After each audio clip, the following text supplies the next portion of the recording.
जय माँ दुर्गे। अथ दिव्य कवच। ओम चंडिका देवी को नमस्कार है। मार्कंडे जी ने कहा, पिता महा जो इस संसार में परम गोपनीय है और मनुष्य की सब ओर से रक्षा करने वाला है, जो अब तक आपने किसी दूसरे के सामने प्रकट नहीं किया हो, कोई ऐसा साधन मुझे बताइए। ब्रह्मा जी बोले, ब्रह्मांड, ऐसा साधन तो एक देवी का कवच ही है, जो गोपनीय से भी परम गोपनीय है, पवित्र और संपूर्ण प्राणियों का उपकार करने वाला है। महामुनि उसे स्मरण करे।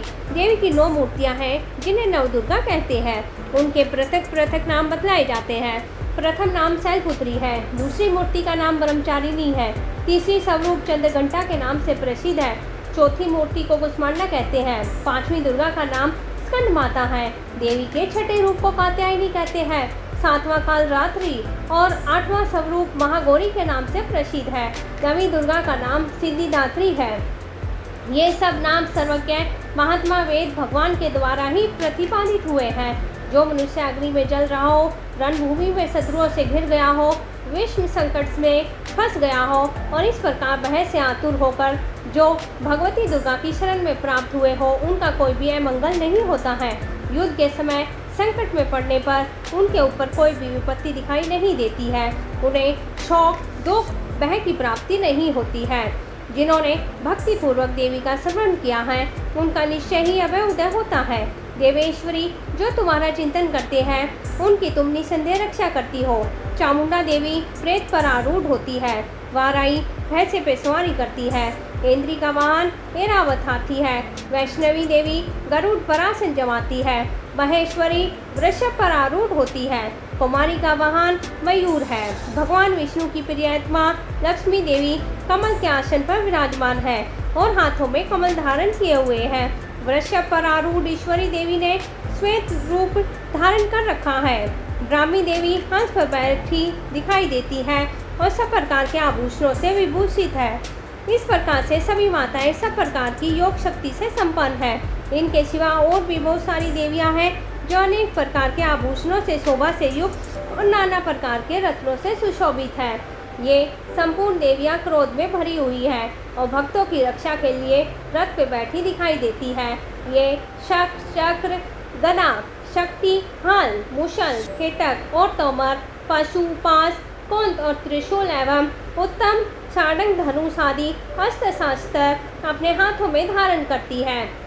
दैत्यों के शरीर का नाश करना, भक्तों को अभयदान देना और देवताओं का कल्याण करना, यही उनके शस्त्र धारण का उद्देश्य है।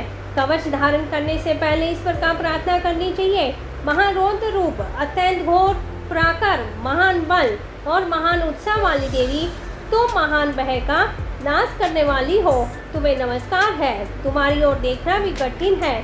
शत्रुओं का भय बढ़ाने वाली जगदम्बी के मेरी रक्षा करें।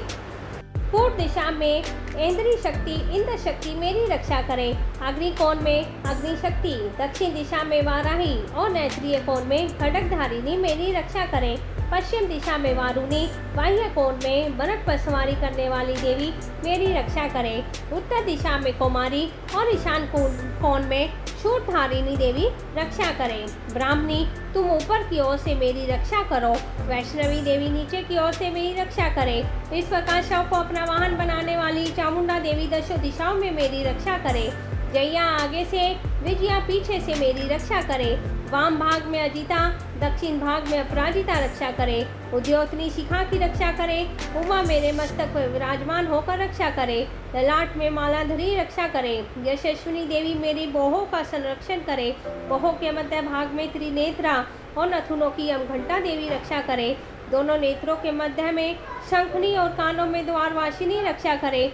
कालिका देवी कपोलों की और भगवती शांखरी कानों के मूल भाग की रक्षा करे। नासिका में सुगंधा और ऊपर के होठ में चर्चिका देवी रक्षा करे। नीचे के होठ में अमृत कला और जिह्वा में सरस्वती देवी रक्षा करे। कुमारी दांतों की और चंडिका कंठ प्रदेश की रक्षा करे। चित्र घंटा गले की घाटी की महामाया तालु में रहकर रक्षा करे। कामाक्षी ठोडी की और सर्वमंगला मेरी वाणी की रक्षा करे। भद्रकाली ग्रीवा में और धनुर्धरी पृष्ठवंश मेरुदंड में रहकर रक्षा करे। कंठ के बाहरी भाग में नील ग्रीव्या और कंठ की नली में नलकुबरी रक्षा करे। दोनों कंधों में खड्गनी और मेरे दोनों भुजाओं की वज्रधारिणी रक्षा करे, दोनों हाथों में दंडनी और उंगलियों में अंबिका रक्षा करे। कुलेश्वरी नखों की रक्षा करे, कुलेश्वरी कुक्सी पेट में रहकर रक्षा करे। महादेवी दोनों सतनों की, शोक विनाशिनी देवी मन की रक्षा करे। ललिता देवी हृदय में और शुद्धधारिणी उदर में रहकर रक्षा करे। नाभि में कामिनी और गुर्वा भाग की गुरहेश्वरी रक्षा करे। पूतना और कामिका लिंग की और महिषवाहिनी गुद्दा की रक्षा करे। भगवती कटी भाग में और विंध्यावासिनी घुटनों की रक्षा करे। संपूर्ण कामनाओं को देने वाली महाबला देवी दोनों पिंडलियों की रक्षा करे। नारसिंगी दोनों घुटियों की और तेजस्वी देवी दोनों चरणों के पृष्ठभाग की रक्षा करे। श्री देवी पैरों के उंगलियों में और तलवासिनी पैरों के तलुओं में रहकर रक्षा करे। अपने डांडों के कारण भयंकर दिखाई देने वाले दृष्ट कराली देवी नखों की और उद्धर केशनी देवी केशों की रक्षा करे। रोमावलियों के छिद्रों में कोबेरी और त्वचा की बागेश्वरी रक्षा करे। पार्वती देवी रक्त मज्जा वसा मांस हड्डी और मेद की रक्षा करे।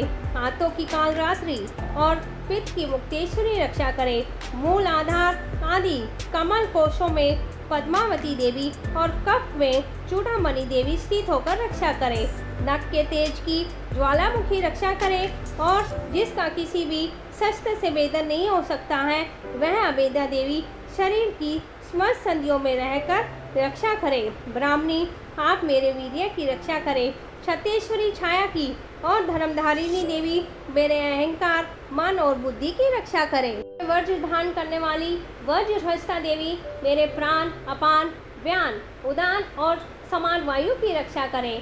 कल्याण से शोभित होने वाली भगवती कल्याण शोभना मेरे प्राण की रक्षा करे। रस रूप गंध शब्द और स्पर्श इन विषयों का अनुभव करते समय योगिनी देवी रक्षा करे तथा स्तव गुण रजोगुण और तमोगुण की रक्षा सदा नारायणी देवी करे।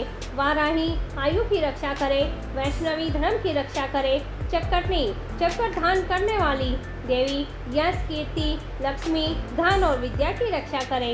इंद्राणी आप मेरे गोत्र की रक्षा करें। चंडिके तुम मेरे पशुओं की रक्षा करें। महालक्ष्मी पुत्रों की रक्षा करें। भैरवी पत्नी की रक्षा करें। मेरे पद की शुभता और मार्ग की क्षेमकरी रक्षा करें। राजा के दरबार में महालक्ष्मी रक्षा करें। सब और व्याप्त रहने वाली विजया देवी संपूर्ण बहस से मेरी रक्षा करे। देवी जो स्थान इस कवच में नहीं कहा गया है अतः रक्षा से रहित है वह सब तुम्हारे द्वारा सुरक्षित हो क्योंकि तुम विजयशालिनी हो और पापनाशिनी हो। यदि अपने शरीर का भला चाहे तो मनुष्य बिना कवच के किसी एक पग भी बाहर न जाए। कवच का पाठ करके ही यात्रा करे।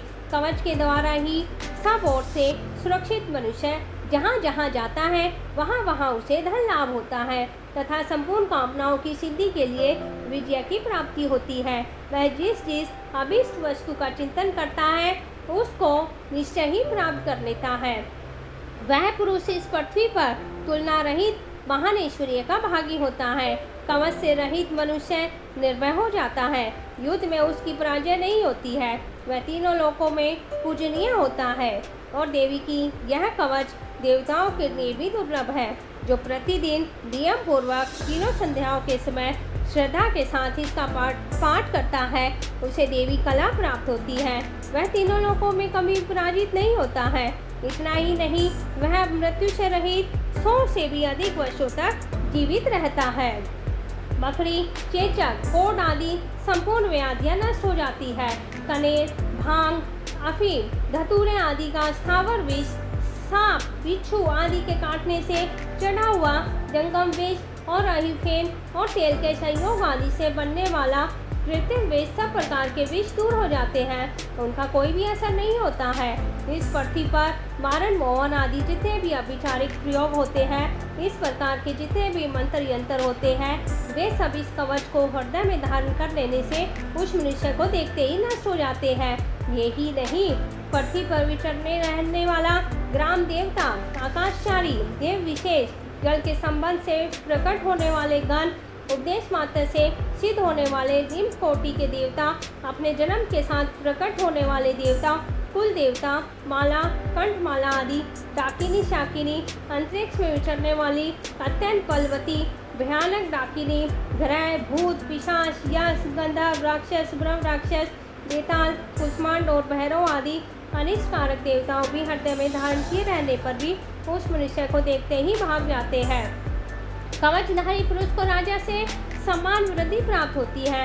यह कवच मनुष्य के तेज की वृद्धि करने वाला और उत्तम है।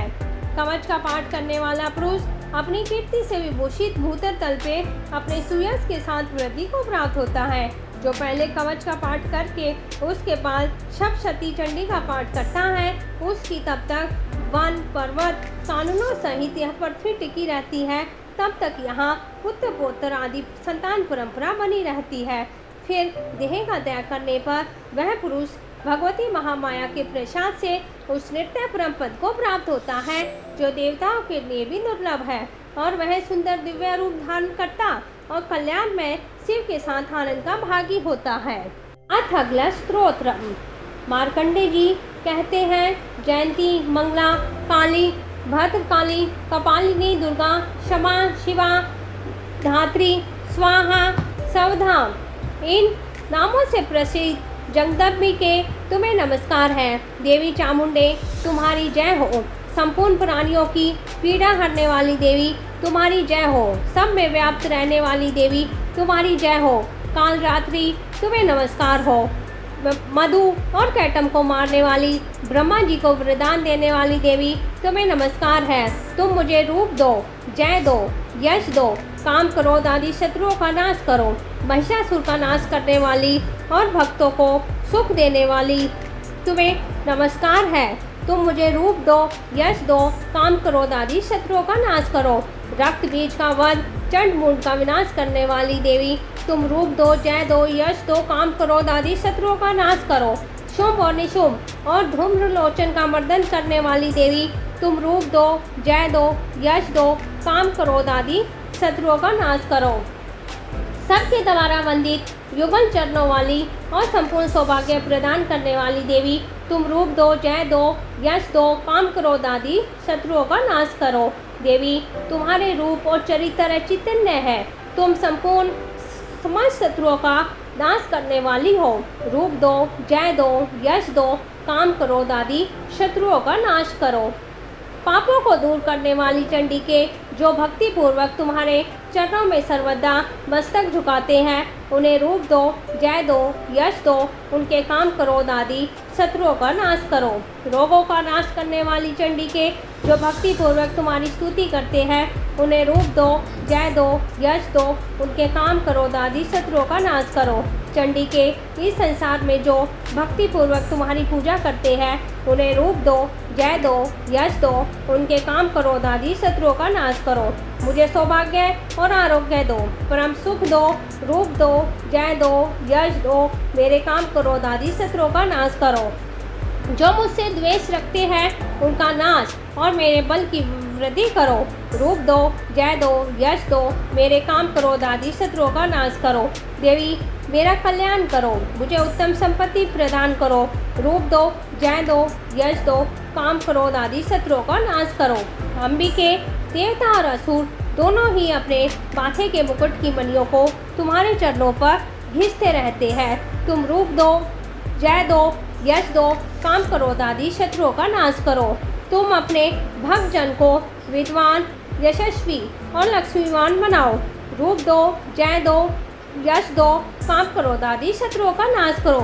प्रचंड दांतों के दर्पक का दलन करने वाली चंडी के मुझ शरणागत को रूप दो, जय दो, यश दो, मेरे काम क्रोध आदि शत्रुओं का नाश करो।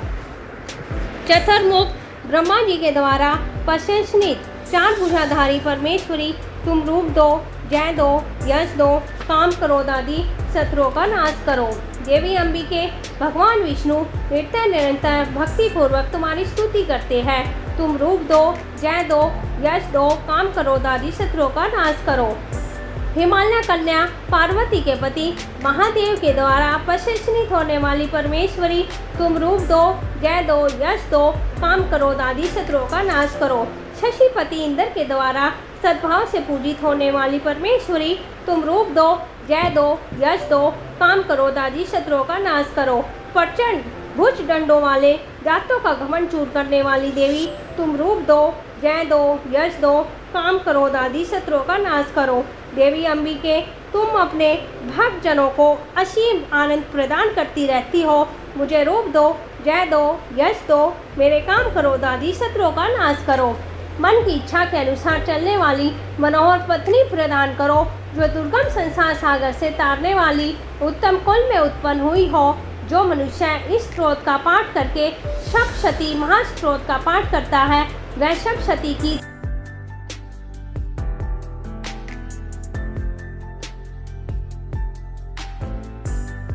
कीलक स्त्रोत। ओम चंडिका देवी को नमस्कार है। मार्कंडी जी कहते हैं, विशुद्ध ज्ञानी जिनका शरीर है, तीनों वेद ही जिनके 3 दिव्य नेत्र हैं, जो कल्याण प्राप्ति के हेतु है और अपने मस्तक पर अर्धचंद्र का मुकुट धारण करते हैं, उन भगवान शिव को नमस्कार है। मंत्रों का जो अभिकीलक है, अर्थात मंत्रों की सिद्धि में विघ्न उपस्थित करने वाले शाप रूपी कीलक का जो निवारण करने वाला है, उस सप्तशती स्त्रोत को संपूर्ण रूप से जान लेना चाहिए और जानकर उसकी उपासना करनी चाहिए। यद्यपि सप्तशती के अतिरिक्त अन्य मंत्रों के जप में भी जो निरंतर लगा रहता है, वह भी कल्याण का भागी होता है। उसके उच्चाटन आदि कर्म भी सिद्ध होते हैं, उसे भी संपूर्ण समस्त दुर्लभ वस्तुओं की प्राप्ति हो जाती है। अर्थात जो अन्य मंत्रों का जप न करके केवल सप्तशती नामक स्त्रोत से ही देवी की स्तुति करते हैं, उन्हें स्तुति मात्र से ही सचिन आनंद स्वरूपिणी देवी सिद्ध हो जाती है और उन्हें अपने कार्य की सिद्धि के लिए मंत्र, औषधि और अन्य किसी भी साधन के उपयोग की आवश्यकता नहीं रहती है। बिना जप के ही उसके उच्चाटन आदि भी समस्त अभिचारिक कर्म सिद्ध हो जाते हैं। इतना ही नहीं, उनकी संपूर्ण अभीष्ट वस्तुएं भी सिद्ध हो जाती है।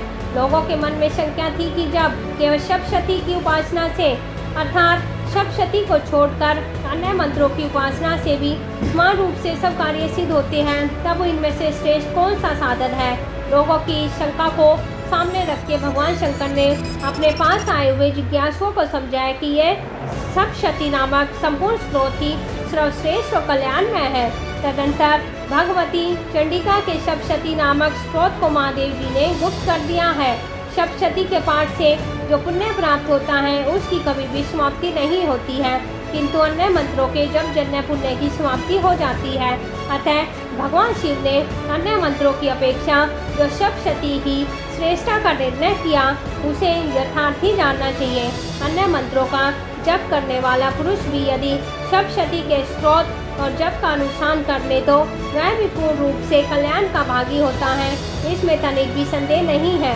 जो साधक कृष्ण पक्ष की चतुर्दशी और अष्टमी को एकाग्रचित होकर भगवती की सेवा में सर्वस्व अपना समर्पित कर देता है, फिर उसे प्रसाद रूप से ग्रहण करता है, उस पर भगवती प्रसन्न होती है। इस प्रकार स्थिति के प्रतिबंधक रूपक कीलक के द्वारा महादेव जी ने स्त्रोत को कीलित कर रखा है। जो पूर्ण योक्ते नीति से निष्कीलन करके इस सप्तशती स्त्रोत का प्रतिदिन स्पष्ट पूर्वक उच्चारण पूर्वक पाठ करता है, वह मनुष्य सिद्ध हो जाता है। वही देवी का पार्षद भी होता है और वही गंधर्व भी होता है। सर्वत्र विचरते रहने पर भी संसार में उसे कहीं भी भय नहीं होता है। वह मृत्यु के वश में नहीं पड़ता है, देह त्यागने के अनंतर मोक्ष प्राप्त कर लेता है। कीलन को जानकर जिनका परिहार करके ही सप्तशती का पाठ आरंभ करें। इसलिए कीलक और निष्कीलन ज्ञान प्राप्त करने पर ही यह स्त्रोत निर्दोष होता है और विद्वान पुरुष इस निर्दोष स्त्रोत का ही पाठ आरंभ करते हैं। स्त्रियों में जो भी सौभाग्य आदि दृष्टिगोचर होता है, वह सब देवी के प्रसाद का ही फल है।